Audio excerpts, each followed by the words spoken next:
What's up, everybody? Welcome back to another weekend recap with your boy Richie from the Call Out Podcast.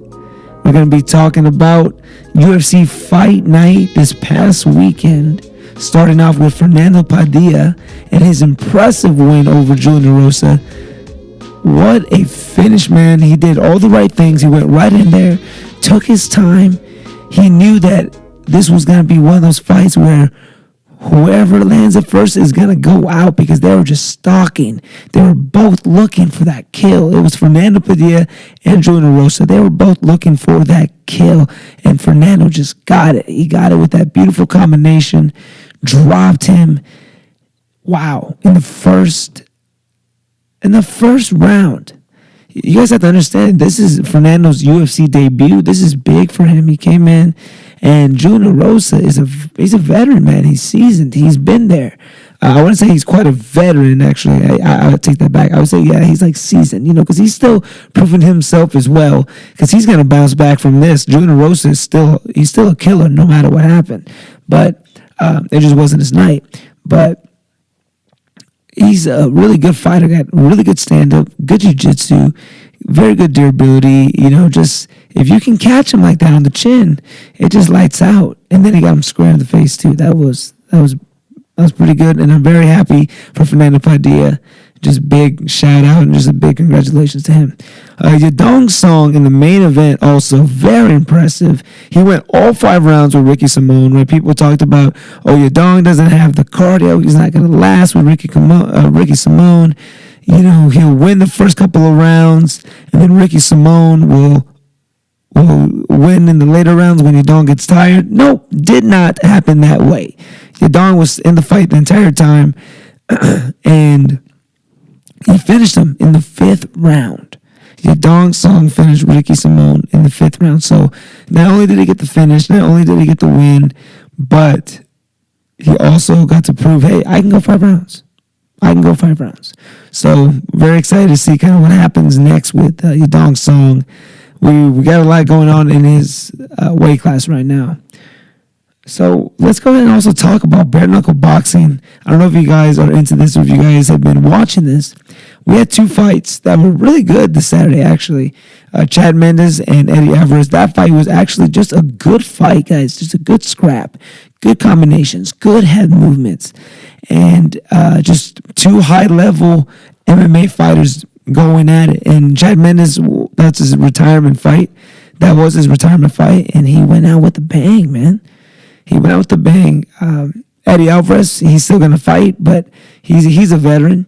I just would have loved to have seen them with gloves, though, guys. It hurt me too much to see those guys go out there and make it a bare knuckle. I mean, if they had the same rules, right? The 2 rounds, the small ring, no elbows, kicks, takedowns, choking, grappling, nothing. No arm bars, nothing. Just straight up boxing, but with MMA gloves. I think I'd enjoy it a little bit better. That's just me. Because the way these guys looked after the fight was unlike any other UFC fight that those guys have been in, as far as I can remember. I mean, they've been banged up. Pretty bad, but this looked way more dangerous.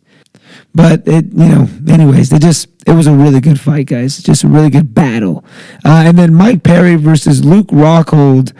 Oh my God, that fight was just so entertaining. Those guys, just their antics, their demeanor, just everything about them is just so entertaining. I mean, as awkward as Luke can be, he still just entertains, and he just does what he has to do. He just being a good employee, I guess. He's just trying to sell the fight. He's still trying to be genuine. He's just awkward. That's all. That's it. It is what it is. And Mike Perry is, like I said, guys, he's a crackhead. You can keep hitting him and knocking him out. He'll just keep moving forward. He's a zombie. But he had really skilled just head movement as well. Good use of the uppercuts and just kind of working inside the range and taking away the distance of Luke Rockhold, utilizing that small ring, man. He really knew how to work that ring, and you could tell that he's been there before. Luke, And with all due respect, guys, I don't think Luke really anticipated that. I don't think he was ready for it. He thought, it's going to hurt a little bit more than gloves.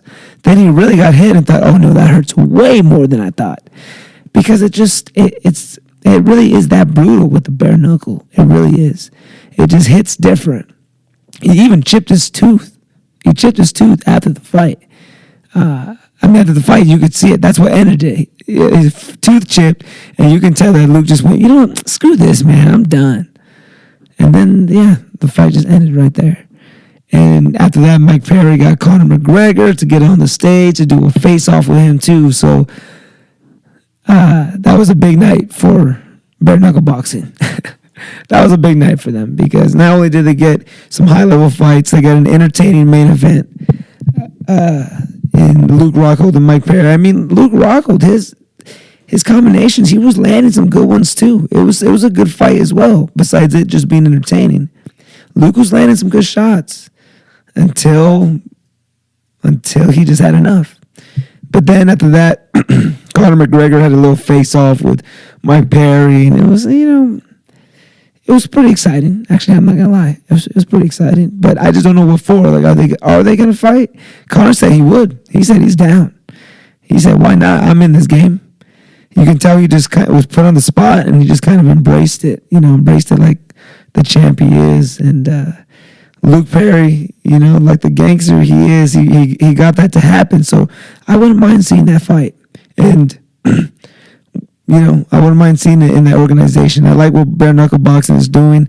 I don't really like the fact that it's bare knuckle. I wish they would just do like at least a light padded glove or something. But I do like the rules. I like the setup. I did think that it was a really good show on Saturday.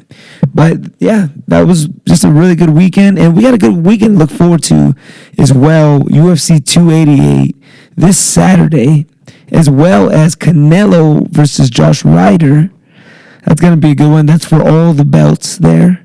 If Ryder wins, he takes all of Canelo's belts. So that's a pretty interesting high-stakes match there Saturday.